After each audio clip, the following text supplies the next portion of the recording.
It's the Real Estate Podcast, brought to you by ANZ Home Loans for financial well-beings. Urban planners are aware that we need to become more resilient, and that includes heat waves. So if you look at new developments, they are planting trees, they are providing green spaces and nature strips.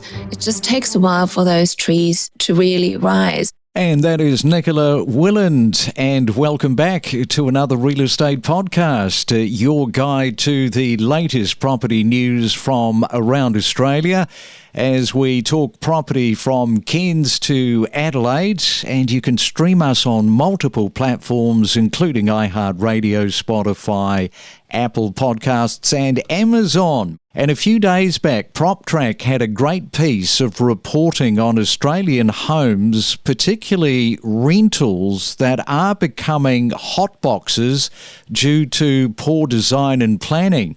Researchers say that inadequate insulation and close-set housing without trees are creating this greenhouse effect. And with rising temperatures, with all capitals hitting over 40 degrees, that is just exacerbating the issue. If you take Penrith Lakes, for example, reaching nearly 49 degrees back in 2020, this leaves tenants disproportionately affected, facing sweltering conditions as homes fail to regulate heat effectively. So let's catch up with Nicola Willand, Associate Professor at RMIT University there in Melbourne. And good morning to you, Nicola. Welcome to the Real Estate Breakfast.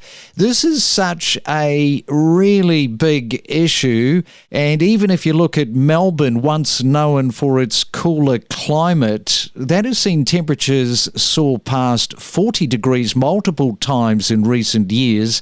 And even traditional milder cities like Brisbane and Adelaide are experiencing record-breaking heat waves. So it's a bit of a worry, this one.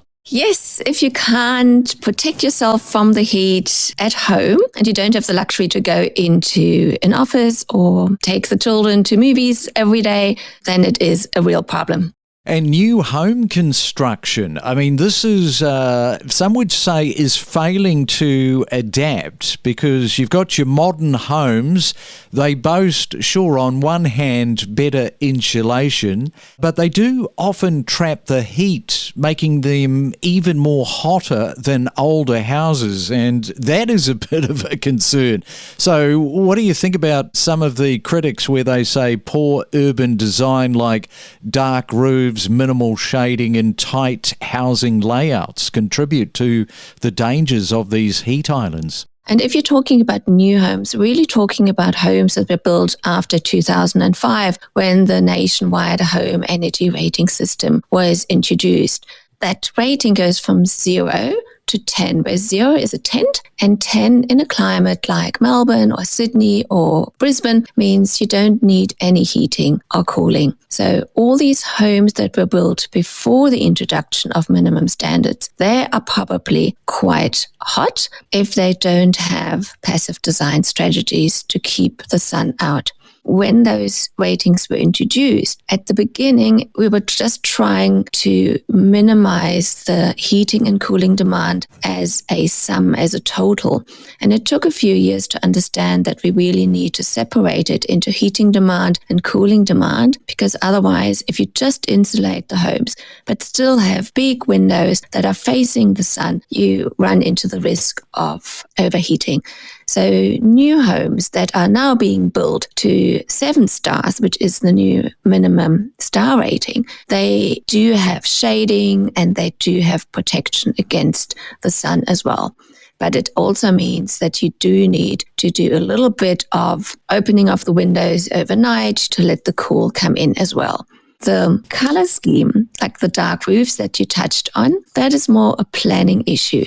very often no high trees, or if the site is almost covered by the house and there's no place for a garden and high trees in the garden that can provide shade and evaporation, which cools down the environment, that is another issue altogether. And urban planners are quite aware that we need to become more resilient. But it's also up to homeowners to understand that just concreting the little bit of garden that is left will just exacerbate what we call the urban heat island effect.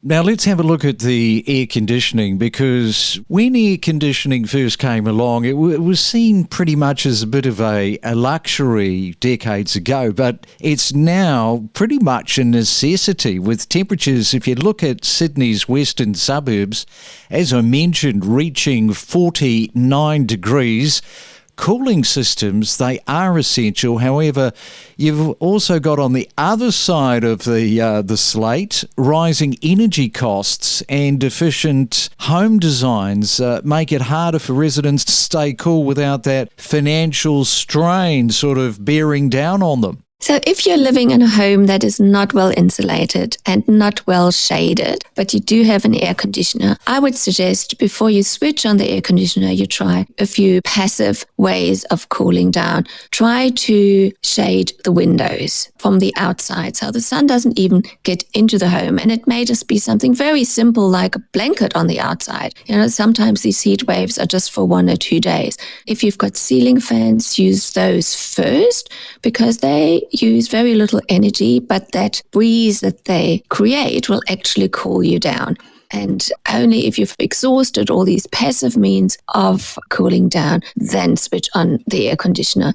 If you do have a choice in selecting an air conditioner, use one that has got a very high star rating. Washing machines, for example, have star ratings for water and energy. Air conditioners have gone for air conditioning and cooling efficiency. Use the most efficient one, because the more efficient the air conditioner is, the less you need to pay for the cooling.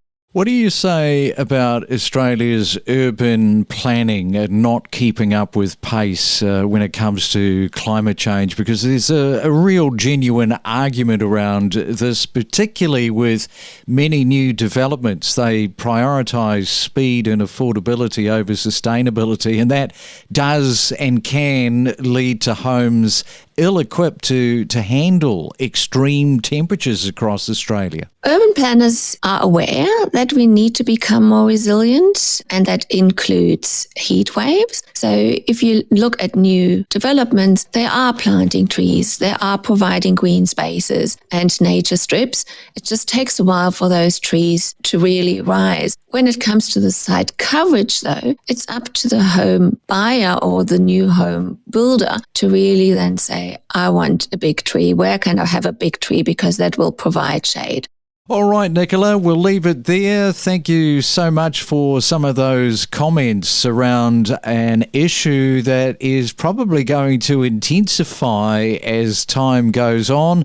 And thanks for coming on to the Real Estate Breakfast this morning. Thank you for your interest. We are more than just a real estate podcast. We cover a multitude of subjects, including property data, current buyer-seller sentiment, and the mood of the market. Follow each week all of the main talking points and know your property. While rate cuts play a role in the housing demand, also got to have a look at these other factors like investor interest, migration trends. Gee, how is that going to sort of play out during 2025? And local economic conditions. All of that really does matter just in terms of what happens with not only the interest rate, but the calendar year of real estate. Yeah, absolutely. So some of the other factors that we're looking out for in 2025 that could influence the market are things like a normalizing level of overseas migration.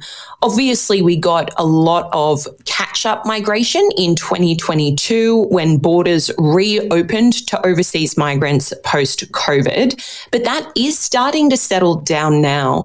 And in most regions, it is settling back down to pre-COVID averages. So that will affect probably rental demand, first of all, because overseas arrivals are more likely to rent when they first arrive in Australia. That could in turn affect the investment proposition for some markets. The other thing is that investor activity rose very strongly through 2024, and that pushed up values, particularly in Queensland, WA and South Australia, which attracted a higher share of investment activity through 2024. Now, investors, believe it or not, have affordability considerations as well. There will come a point where prices get too high that the house or unit doesn't deliver the same kind of return that it may have done over the past few years. And for that reason, we think investor activity could be a little softer, particularly in those states through 2025, even if interest rates move lower. Navigate the world of real estate like a pro, with expert insights, opinions and trends to up your game and knowledge when buying your next property. And right now it is time for another 30-second property tip. Let's go back to Stephen Devine, who we spoke to recently. He's a property partner at the agency in Inner West of Sydney.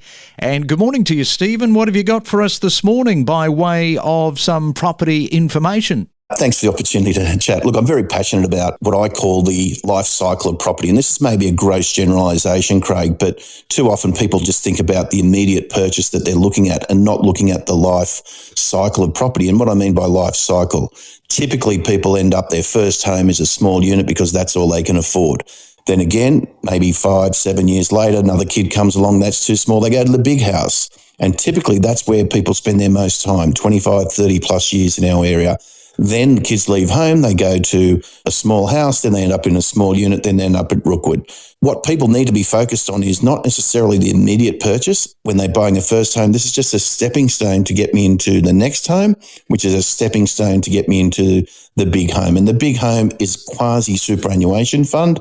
When you sell it, it really sets you up for your future. We dive deep into topics like buying, selling, investing, and maximising your property's value, from mortgage advice to the latest property data and trending numbers. Your real estate journey starts here. The 2022 floods, I was a property manager on the ground at that time, and the pressure is quite substantial because you want to ensure that your owners feel, or your landlords feel, very, very safe and secure with you managing their home and overlooking it. What are the sort of things that you should be asking? A flood event has never been discussed, at least with us.